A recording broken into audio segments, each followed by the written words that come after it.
یہ وہاں سے بھاگے ہوئے ہیں. خیر کچھ عرصہ پلاٹ کی وہ جو ہے وہاں پہ دن رات ڈیوٹی کر رہے تھے ہم وہاں پہ, تو میں بڑا بیزی تھا, میرا گھر بھی چکر نہیں لگ رہا تھا. تو میں نے جو ہے نا کوئی 1.5-2 مہینے جو میرے پاس رہتے ہیں, اس کے بعد یہ میں گھر آ جاتا ہوں. اپنی لائف کا ٹریک چینج کیا ہے اور میں اتنی مصیبت کاٹ کے باہر آیا ہوں.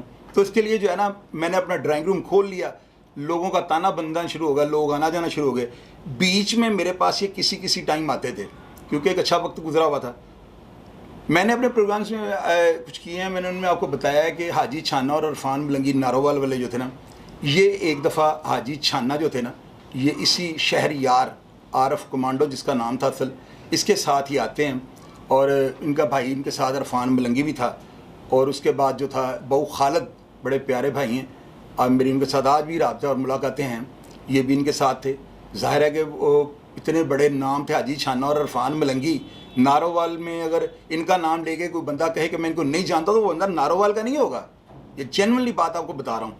تو یہ سارے افراد جو تھے نا, مجھے شہریار جو عارف کمانڈو, سیالکوٹ کا کوئی تھانہ نہیں تھا, رنگ پورے کے اشتہاری تھے, اور کوئی ایسا تھانہ نہیں تھا جس کے اندر اس کی تصویر نہیں لگی ہوئی تھی. اب ہوتا کیا ہے, یہ میرے پاس جب آتے ہیں نا, تو میرے پاس اسی جگہ پہ پلاٹ پہ ایک حاجی شاہد صاحب تھے بھگوان پورے کے, وہ بھی وہاں پہ میرے پاس آتے ہیں. اسی طرح وہ بھی ان کے بھی کوئی معاملات تھے. اسی طرح نیر لڑکا تھا, منع بھائی کا جو تھا وہ مخالف تھا, وہ بھی میرے پاس آ گئے. میرے ڈرائنگ روم میں انہوں نے آنا جانا شروع کر دیا. میرا چونکہ ایک وکلا برادری, میری ساری جو فیملی تھی وہ وکلا تھے, تو میرے سے لوگ مشورہ کرنے بھی آ جاتے تھے. اور ان کو یہ ہوتا تھا کہ یہاں پہ اگر خدا نہ تو ہم کسی کیس میں اگر چلے بھی جائیں گے تو ہمیں پولیس گرفتار نہیں کرے گی, ہم کہہ دیں گے ہم انٹرم کروانے آئے ہیں. خیر اس وجہ سے جو ہے نا, آپ کو پتہ ہے کہ ڈیروں پہ یا جس جگہ پہ اس طرح کے لوگوں کی رہائشیں ہوں یا جنہوں نے مصیبتیں کاٹی ہوں, وہاں پہ تانے اسی طرح کے لوگوں کے بنتے ہیں. ہر ایبی ویلی بندہ شرابہ کبابہ ان لوگوں کے پاس جانا شروع کر دیتا ہے, جس وجہ سے ان لوگوں کی بدنامی ہوتی ہیں. خیر ناظرین, فاروق گمن سیالکوٹ کا اتنا بڑا نام ہے, یہ بھی مجھے ایک دفعہ عارف مغل کے ساتھ میرے گھر آ کے ملے ہیں. اور یہ عرفان ملنگی اور حاجی چھانے کی جو میں نے سٹوری میں آپ کو بتایا تھا, تو وہ آپ کو یاد ہوگا کہ میں نے کہا تھا کہ عرفان ملنگی جو تھا نا, میرے گھر سے 7 لاکھ روپیہ گن کر, پیسے خود اس کے اپنے ذاتی تھے, اور یہ لاہور آئے ہیں. تو اس وقت رانا حسیب انجم صاحب نے حاجی احسان اور چھانا کو جو ہے نا گرفتار کیا ہوا تھا. یہ غالباً کہیں سے پکڑا گیا تھا, اور اس وقت یہ ہلکی جو ہے نا ایک ہوا چل رہی تھی کہ اس کو شاید پولیس مقابلے میں مار دیا جائے. پھر بعد میں آپ کو پتہ ہے کہ وہ شہباز شریف کو انہوں نے فیڈ بیک کیا, اور انہوں نے کہا کہ نارووال کے اندر اگر یہ کسی بطخ کے بچے کو بھی کھڑا کریں گے تو اس کے خلاف کسی نے کھڑا نہیں ہونا. پھر ان کا جو ہے نا ہائی لیول سے جو ہے وہ بابر خان جو تھا وہ MP اس کو بھی بیچ میں انوالو کر کے, تو ان کو پھر پولیس نے ان کا کلاکما کر دیا. یہ سب لوگ جو تھے نا, مجھے جب ان کا پتہ لگتا تھا نا کہ یہ عارف مغل کے ساتھ پھر رہے ہیں, تو مجھے اس وقت تک تو کلیئر ہو چکا ہوا تھا کہ ان کے اوپر وہ 2.5 قتل, یعنی 2 بندے مر چکے اور 1 زخمی ہیں. تو یہ ساری چیزیں میں اگر آپ کو کہوں کہ میں سیالکوٹ کا تھا اور مجھے نہیں پتا تھا, یہ غلط باتیں ہیں, لیکن اس وقت یہ میرے پاس سے جا چکے ہوئے تھے. خیر یہ آتے جاتے تھے, اور میں پولیس کا انفارمر تو تھا نہیں کہ میں ان کو پکڑوا دیتا. تو میرے پاس جب یہ آتے تھے نا, تو ان کے پاس جو چہرے ان کے ساتھ ہوتے تھے نا, وہ اپنے شہر کے ایک برانڈ ہوتے تھے. میں نے شہریار کے ساتھ جو ہے نا ایسے ایسے افراد کو دیکھا ہے, اور بعض اوقات کچھ ایسی باتوں کا مجھے اندازہ ہوتا تھا کہ وہ بچہ جو تھا نا, وہ نوجوان عارف مغل جو تھا, یہ ٹریک سے اتر چکا ہوا تھا. ناظرین, مجھے جو لوگ اس کی موت کے یا اس کی بیماری کے گواہ ہے نا, وہ یہ بتاتے ہیں کہ وہ لڑکا رات کو جب سوتا تھا نا, تو سوتے ہوئے وہ شور کر کے نا بڑا یعنی کہ جیسے بہت ڈرونا کو خواب دیکھا ہے, تو وہ اٹھ کے بیٹھ جاتا تھا اور وہ کانپنا شروع کر دیتا تھا, اور اس کو پسینے چھوٹ جاتے تھے. اور اس کے گھر والے بتاتے ہیں کہ ایسے لگتا تھا کہ جیسے یہ مر جائے گا آج رات کو نا. وہ کیا تھا؟ وہ یہی تھا کہ یہ لوگ جو تھے نا, یہ اپنے آپ کو سیف رکھ کر نا اپنے دشمن دوسروں کو دے دیتے تھے, یا ان کے ساتھ کوئی پیسوں کی ڈیل کر لیتے تھے. کئی افراد نے مجھے یہ بھی کہا ہے کہ شہریار جو تھا یہ اجرتی قاتل بن چکا ہوا تھا, یعنی کہ یہ پیسے لیتا تھا اور بندے قتل کرتا تھا. لیکن میں چونکہ اس کو میں نے بڑا یعنی نزدیک سے دیکھا تھا نا, میں ظاہر ہے کہ میں خود اتنی مصیبت کاٹ کے آ رہا ہوں, بندوں کا شہر ہے جہاں سے میں آ رہا ہوں, فیس ایکسپریشن رائٹر بن چکا ہوا تھا میں. تو میں اس کو نا نوٹ کرتا تھا اس لڑکے کو نا, تو میرا ذہن اس بات کو نہیں مانتا کہ وہ لڑکا کوئی اجرتی قتل, شاید اس سے کوئی زیادتی غیر دانستہ طور پہ اس سے کوئی ایسے مرڈر ہو چکے ہوں. کیونکہ وہ جن افراد کے ساتھ پھر رہا تھا نا, یہ لوگ منشا ڈک شبادہ ڈوگر یا دیکھیں حاجی چھانا, انہوں نے الگ سے وہاں پہ نصیب آباد کے اندر ان کا ڈیرا تھا، اور یہ سیالکوٹ کے اندر اگر کوئی بندہ یہ کہے کہ ببو خان، پپو برف والا یا نعیم خان وغیرہ سے یہ کم ان کا دبدبا تھا تو یہ بالکل غلط بات ہے، میں نہیں اس کو مانوں گا۔ آپ دیکھیں کہ ان کا بھائی رضوان کگی ہے تو اس نے آگے امن کی زندگی گزار رہا ہے، کیوں گزار رہا ہے؟ کہ جو اتوار ان لوگوں نے دیکھ لی ہے نا، اور میں تو کہتا ہوں کہ میں حیران ہوں، میں اس چیز پہ آج بھی میں نا ایک سوالیہ نشان لگاتا ہوں۔ وہ کیا حاجی شانے کی جس طرح کی پرسنالٹی تھی نا، تو میں تمام افراد جو بیٹھے ہوتے ان کو یہ کہتا تھا کہ یہ تو کسی ناکے پہ اگر پولیس اس کو روک بھی لے گی تو یہ کہہ دے میں میجر ہوں یا میں کرنل ہوں، تو اس کی پرسنالٹی اتنی زبردست ہے، راڈو اس نے پہنی ہونی اور بالکل اس کی وہ اتنی زبردست پرسنالٹی تھی۔ تو مجھے شک تھا کہ یہ عارف کمانڈو جو ہے نا، اور اوپر سے سیالکوٹ کے لوگ مجھے بتاتے تھے کہ یہ وہاں پہ ایک لوگوں سے کوئی بھتا بھی لینا شروع کر دیا تھا اس نے۔ اور آپ یہ دیکھیں کہ یار وہ لڑکا جس وقت میرے پاس آیا نا، اس وقت ایک بلینک پیپر تھا، وہ زمانے نے اس کے اوپر کیا کیا داستانیں لکھ دیں۔ آج بھی لوگ اس کا ذکر کرتے ہوئے نا، جو اس کے کلوز، جو بڑے کلوز اس کے تعلق والے تھے نا، وہ یہ بتاتے ہیں کہ وہ اس نے کئی قتل کر دیے ہوئے تھے نا، 50-60 قتل۔ جس طرح یہ خالد چٹا تھا، میں نے اس کی سٹوری کی ہے، اور میں نے آپ کو کہا کہ یہ وہ فرد تھا کہ جس کے بارے میں 100 قتل کا بھی کہہ دینا تو 10-20 اوپر نیچے ہو سکتے ہیں، اتنے مرڈر تھے اس کے۔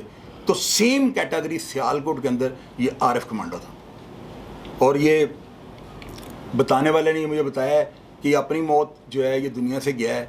میں حیران ہوں، حالانکہ قاتل جو ہوتا ہے نا وہ ہمیشہ قتل ہوتا ہے، لیکن یہاں پہ تاریخ جو ہے وہ ظاہر ہے ہر رنگ میں لکھی گئی ہے، اور یہ بھی تاریخ کا ایک حصہ بن گیا ہے کہ لڑکا اتنے قتل کرنے کے باوجود جو ہے نا اپنی موت، لیکن یہ موت بڑی بھیانک ہے۔ یہ میری بات یاد رکھیے گا، کمنٹ باکس آپ نے ضرور ریڈ کرنا ہے، اس کے نیچے آپ پڑھیے گا لوگ اس کے بارے میں لکھتے کیا ہیں۔ میرا چونکہ تعلق بھی تھا نا، اور میں نے یہ چیزیں بھی ذہن میں رکھنی ہوتی ہیں کہ یار میرے منہ سے نکلی کسی بات سے انارکی نہ پھیل جائے۔ میں نہیں یہ چاہتا ہوں کہ میں کوئی ایسی بات منہ سے کروں جو اس کے اوپر آج بھی الزام لگا کے میں اس کی قبر کو جو ہے نا اس کے اوپر بوجھ ڈالوں۔ تو میں بڑی کوشش کرتا ہوں پورنتار کے بات آپ تک پہنچاؤں اور اپنے نوجوانوں کو یہ باتیں سمجھاؤں کہ یار ایک قتل جو تھا نا، ایک مصیبت 302 کی، اس لڑکے کو منو میٹی تلے لے گئی ہے۔ اور یہ جو مرتضیٰ الوی تھا یہ بعد میں پیش ہوا ہے، سزائے موت بھی رہا ہے، 8-10 سال کے بعد یہ رہا ہوا ہے۔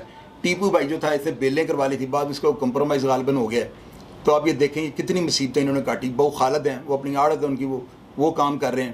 فاروق گمن ہے، وہ بڑی نائس زندگی گزار ہے، بڑا ڈیسنٹ آدمی، وہ بڑے اس کی اچھی ریپوٹیشن ہے وہاں پہ۔ تو یہ ساری چیزیں آپ یہ دیکھیں، یہ سارا جو واقعہ میں نے آپ کو سنایا ہے، اس لڑکے کی یہ جو تصویر آپ نے دیکھی ہے نا، یہ مونچھوں والی ہے، یہ کلین شیپ تھا اور اتنا کو خوبصورت تھا، مظہر طبی کی طرح اس کی پرسنالٹی تھی، لیکن اس کو زمانے کی نظر لگ گئی۔ اس لیے اپنے بچوں کا خاص دھیان رکھا کریں، اور اللہ نہ کرے اگر آپ میں سے کسی کے اوپر کوئی ایسی مصیبت پڑتی ہے نا، تو فوری طور پہ اپنے گھر والوں سے رجوع کریں، کیونکہ ان سے بہتر آپ کا کوئی محافظ نہیں ہے۔ اپنا خیال رکھیے گا جی۔ پاکستان زندہ باد۔